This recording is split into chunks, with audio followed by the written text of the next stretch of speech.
This is the Ramana Maharshi Atma Vidya satsang, a time to listen, reflect, and to deeply inquire into yourself. Know yourself and be always free and at peace. Welcome. I'm Richard Clarke, hosting this satsang. I'm a seeker like you, sharing what we love. I've been blessed with years of deep teaching and practice that I bring to this satsang. This week, I will start with the Ramana Maharshi text Atma Vidya. I'll introduce it and cover the first of 6 verses. Atma Vidya is one of several books written by Ramana Maharshi that were initiated by Muruganar.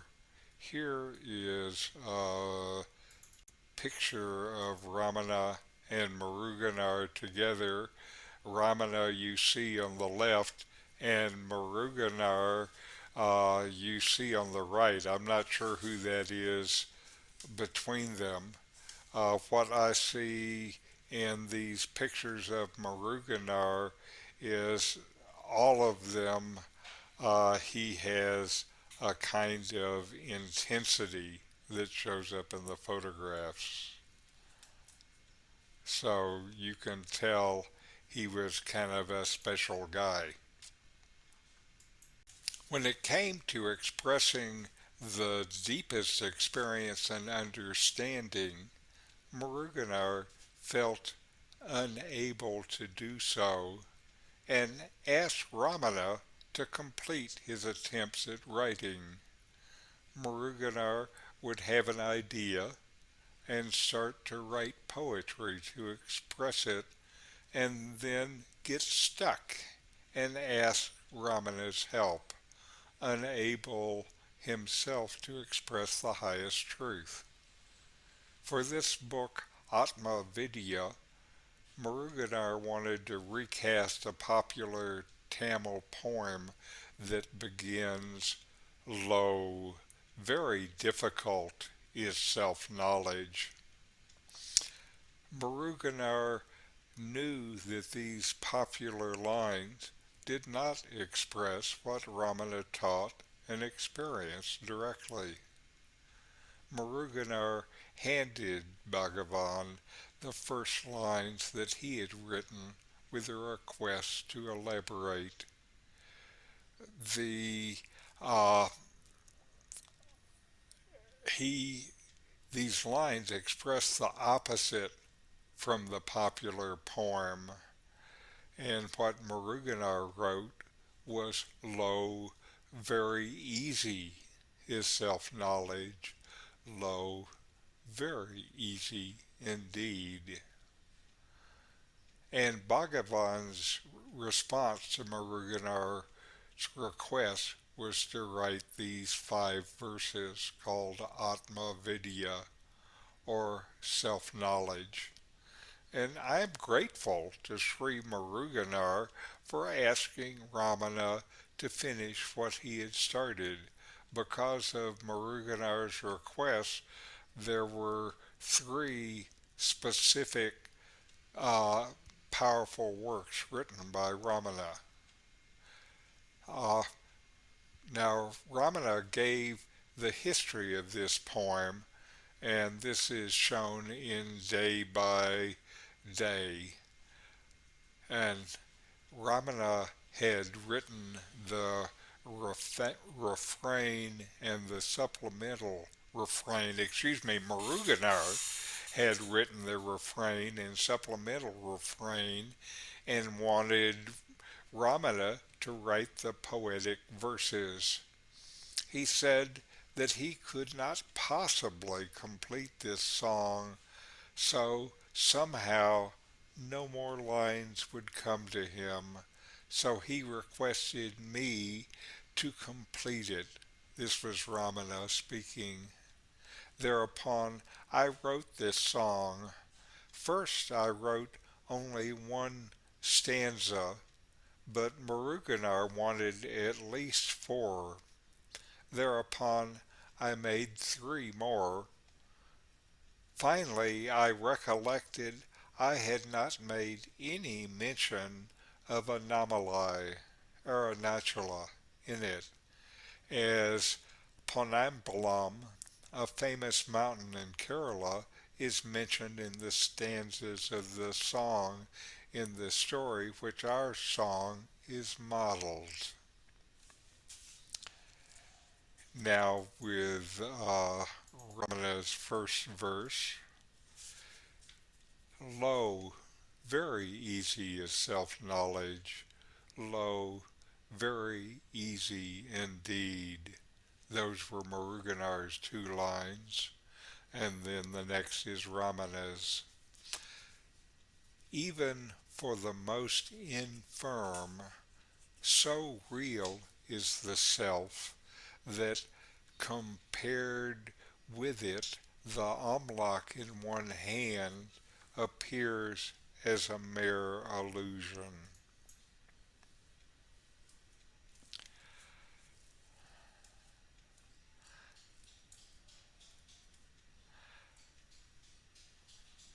So Ramana packs a lot of meaning into this short verse. He starts with a profound statement that the self, the being slash consciousness that we are, is so real for everyone that it's even more obvious than a fruit in your hand, which is mere illusion in comparison. That is, nothing is so clear, self evident, and obviously real as ourself, our fundamental consciousness of being. I am, and I know that I am. For most people, though, this is not the fundamental experience. We have come to see ourselves as individuals living in a world with lots of other individuals and subject to its joys, trials, and ultimately unsatisfactory activities. These are all, in the end, unsatisfactory since everything changes, nothing lasts, and we want lasting happiness. This reality that knows and is always the substratum of our being, but we just don't notice it. The inquiry that Ramana teaches starts with noticing that you exist, and you know that you exist. You don't know as a sensory experience or as a mental one. Your existence is self evident. You just know. It's the knowing I am, and I know that I am.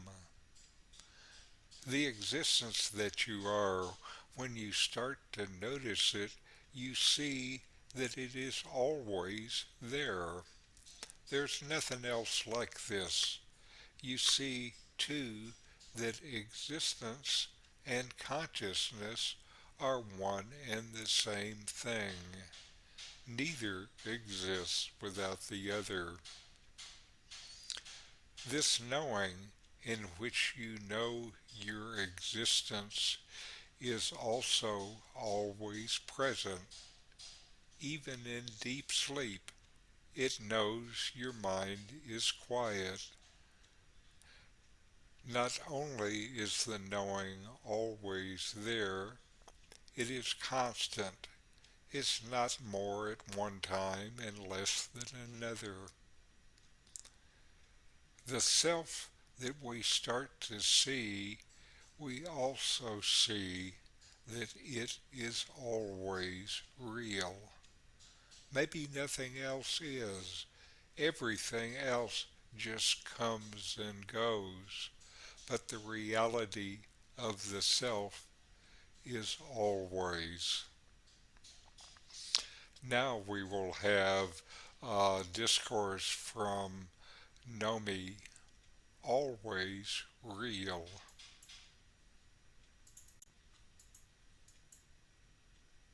There's Nome.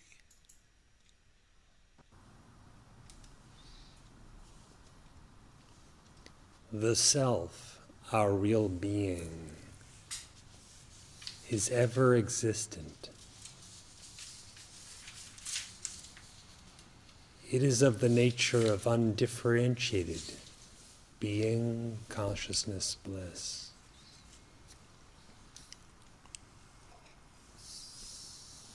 Sri Bhagavan has said that what is real is always real.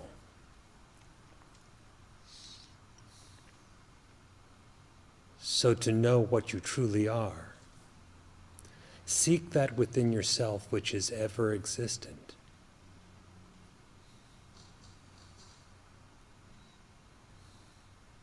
Beginningless, it is unborn. Endless, it is imperishable. Seek this within yourself by self-knowledge.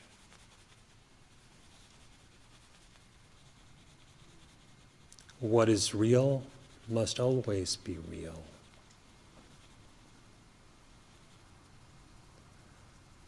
What is not always real is not real at all. What is unreal is non-existent. That which is real is existence itself. It is unsensed, unconceived.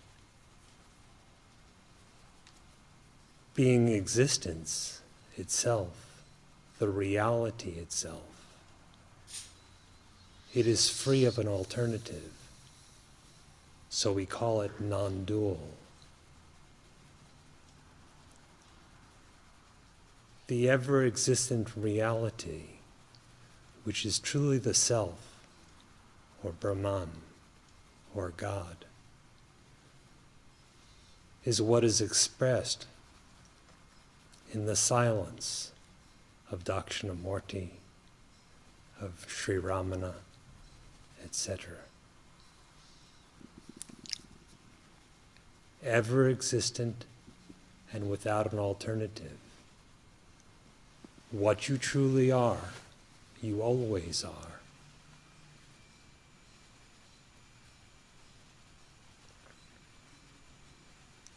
If you cease to misidentify with the body, that is, cease regarding the body as yourself, what is being indicated now will be self-evident.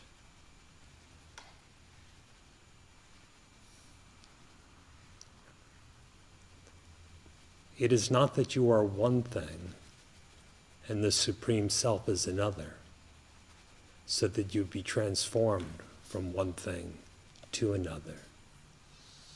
What is real is always real. What is true about your being is always true. You can easily inquire into this by discerning what is mutable and what is immutable. That is, what is subject to change, beginning and end, and what is not.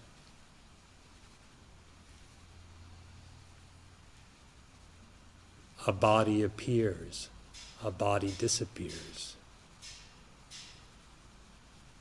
This happens every day in the change of states of waking and sleeping. And it also happens in terms of birth and death. Something does not change. Discern the distinction between the changeful and the changeless. In the changeless lies perfect peace, perfect fullness. The changeless is the reality, for the real must always be real.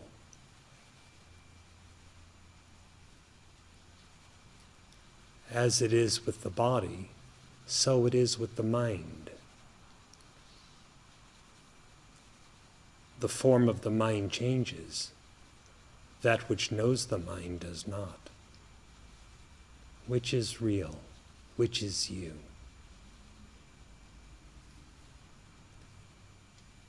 If you are not the body, none of the states, conditions, characteristics, or activities of the body truly pertain to you.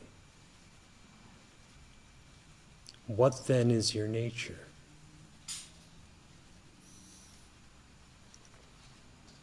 If you remain as the unknown knower of all that is known as the Upanishad states,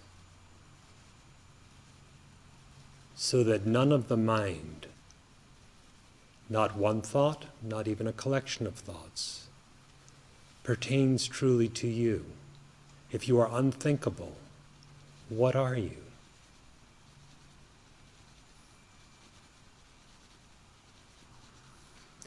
Even the assumption of existing as an individual entity or ego is not always, is not real. What is real must always be real. What is unreal does not exist.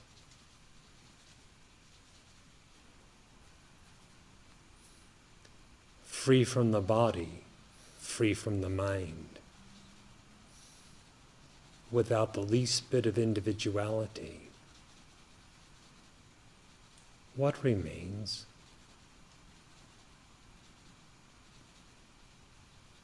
What remains is what has been you always, without birth, without death.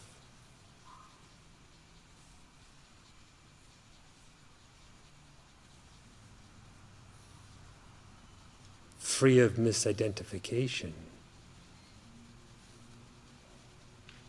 Where are the many? There is only one self, and that alone exists eternally.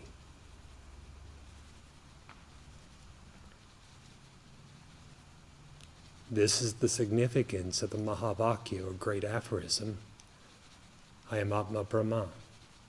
The self is Brahman.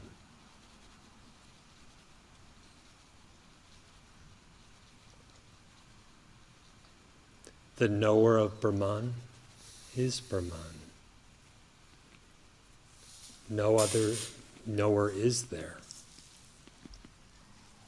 The consciousness, which is the self, is only one, without a second, without division.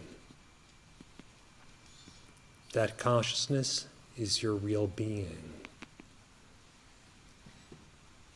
The absolute Brahman is your real being, and you don't have another kind of being.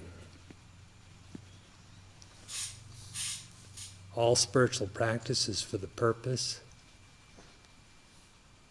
of abandoning the idea that there's something else besides the reality, something else besides God, something else to you besides your real self.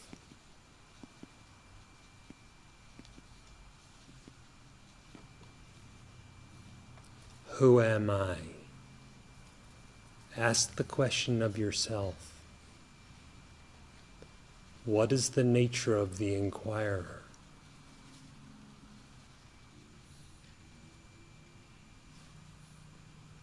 What is real is always so. What is unreal is never so.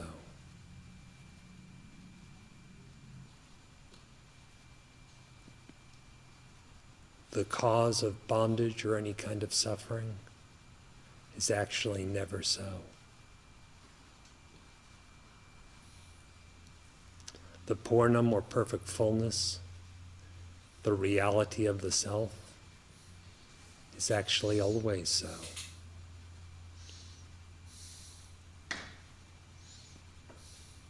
Who can know this? Only the real one that is always so. The unreal cannot know or not know anything.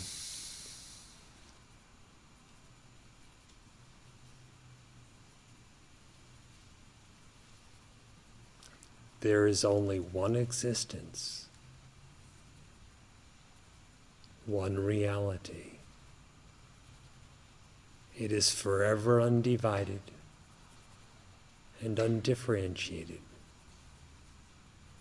It is never modified, but always is just as it is. Know yourself as that. To know yourself, deeply inquire, who am I?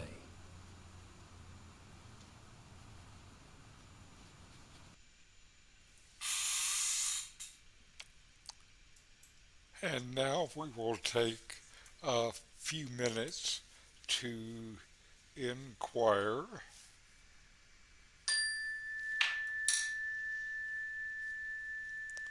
Breathe in and breathe out. Long, slow breaths. I lost my screen, I'm sorry.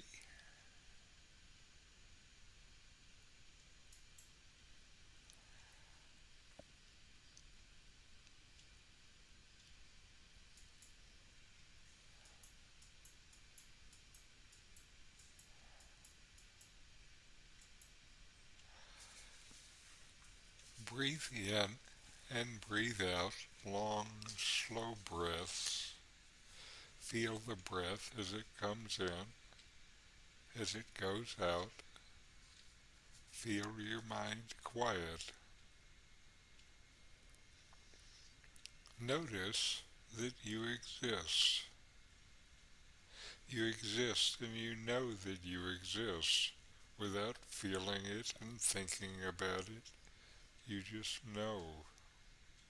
Already this is beyond body feeling and mental thought. And now inquire, investigate within yourself what is always present in your awareness as your awareness.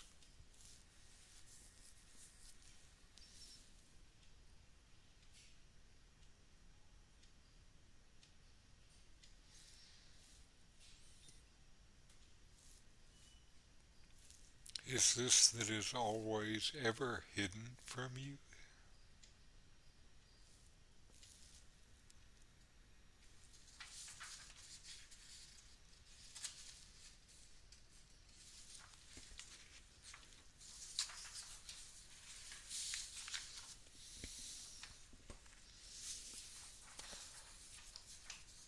Do you notice it? Never? Sometimes? Often? Always?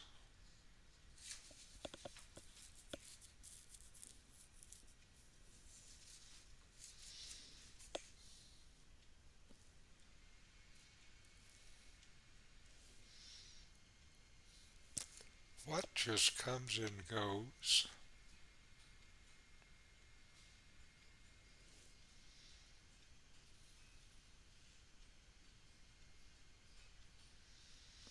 What is always?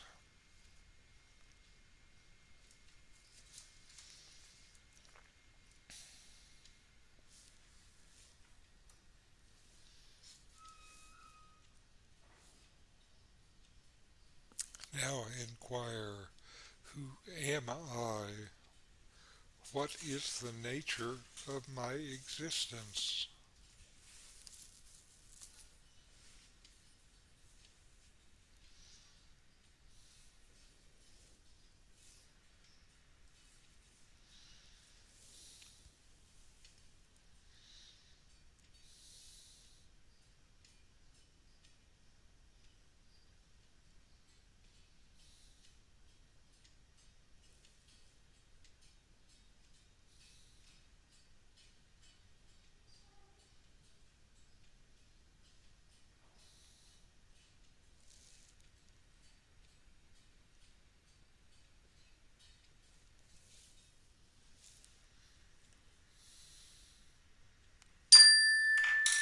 All right, we'll close with a chant. Om Shanti, Shanti, Shanti. Om. Peace, peace, peace.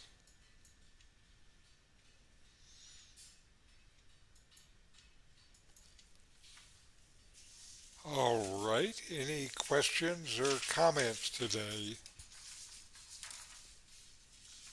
That meditation is really wonderful. Very,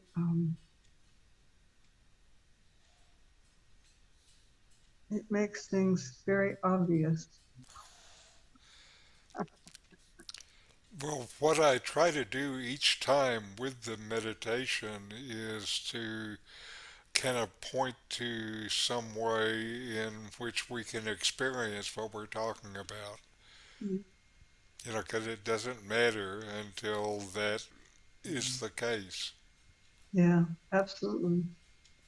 Yeah, And I have to say, I learned to do this from listening to Nome, because you hear Nomi's talks are characterized by him asking questions and then leaving space. And so I think that is so powerful. yeah, he, it is. And this is just, listening to him every day, uh, and your contributions. It's just been so reinforcing, uh, knowing what is what. That's wonderful. Yeah, We are blessed to have uh, this available to us. And I think we're blessed to know how valuable it is. absolutely. I know where peace is, Yes, and I know where it is not. yes, yes. Yeah, And the distance between those two is just a thought away. yeah, yeah. And I get some definite insight into the ephemeral, non-existent sort of nature of everything. You had mentioned in one of your mindfulness, recent mindfulness that uh, teachings that you would kind of could watch yourself dream. Yes, I have had that experience. It's really useful that these thoughts flow out from you think, where does it come? It's like I call it the bubble machine. yes. And it's interesting just noticing that how there is just this reality that starts up, and it's purely mental. Absolutely. It's absolutely ephemeral. And then, being able to transpose that over to everyday life, like, Yes, this is the same thing, Evelyn. It's the same thing. It yes, just doesn't look quite so fuzzy yes, or yes, hypnotic, but clearly it is. It comes from the same place. yes. I think Ramana kind of pointed to that when he said the difference is that dreams are short and waking is long. Yeah, truly. Yeah, The this idea of no difference is such a powerful idea at the base of all of this, yeah, and yeah. Well, dreams maybe are there to give you a little hint, maybe, maybe, an experiential hint, because it's yes, very hard to explain. yes. Yeah. Anyway, thank you. Thank you, Richard. And No, thank you for letting me share this teaching. And next week I'll continue with our review of Atma Vidya. It's another text that is a valuable text, and it's not as well known as it ought to be.